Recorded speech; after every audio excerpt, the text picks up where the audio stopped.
চোরের আতঙ্কে এলাকাবাসী, চাঞ্চল্য এলাকায়। মুর্শিদাবাদ জেলার নবগ্রাম ব্লকের মাহালো গ্রামে এলাকাবাসীরা চোর আতঙ্কে রাতের ঘুম কেড়েছে। মুর্শিদাবাদের বিভিন্ন জায়গায় সোশ্যাল মিডিয়াতে দেখা মিলছে চোরের উপদ্রব দিন দিন বেড়েই চলেছে।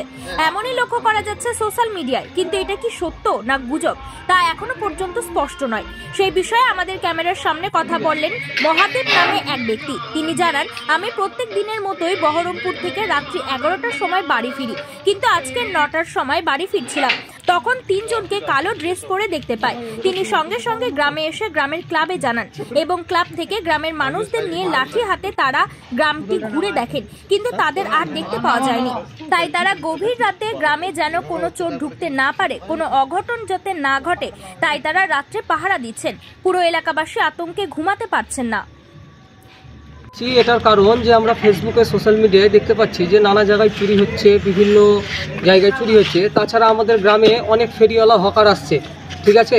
তো তাদের জন্য তারা যেমন তোমার হকারি করতে আসছে, তারাই দিনের বেলায় গ্রাম ঘর দেখে যাচ্ছে এবং রাতের বেলায় চুরি করছে। চুরিটা অনেক জায়গায় হচ্ছে, যেমন ধরো সাগরদিঘির আন্ডারে 3 জায়গায় চুরি হয়েছে, সাগরদিঘিতে একটা মোবাইলের দোকানে চুরি হয়েছে, এসব নানান জায়গায় ধরো চুরি হয়েছে। সেই জন্য আমরা আমাদের গ্রামকে রক্ষা করবার জন্য আমাদের ক্লাবের তরফ থেকে আমরা আমাদের গ্রামটাকে রক্ষার জন্য আমরা সমস্ত ছেলেপিলে মিলে সদস্য মিলে আমরা গ্রামটাকে আজ 4 দিন থেকে ভলেন্টিয়ারি দিচ্ছি রাত্রি 3টে-4টে পর্যন্ত। আমরা প্রত্যেক রাতে আজ 4 দিন হয়ে গেল আমরা ঘুমাই না, ঠিক আছে। আমরা গ্রামটাকে রক্ষা করবার জন্য আমরা এইভাবে ভলেন্টিয়ারি দিয়ে চলেছি।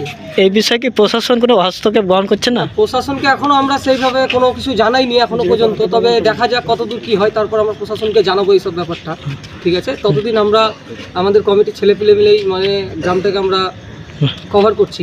আপনার নাম? আমার নাম অরূপ প্রামাণিক। গ্রামের নাম? মহলো। আজকে আমি বহরমপুর থেকে ফিরছিলাম, যেটা আমি 11টার সময় ফিরি, সেখানে আমি 9:30 কি 8:30 মধ্যে ফিরছিলাম। সে মতো দেখছি যে আমাদের মহলো বাস স্ট্যান্ড টু যেটা পোল ফ্যাক্টরি আছে তার মিডিলে 3 জন লোক কালো ড্রেস পরে হাতলা জামা তারা উঠছিল।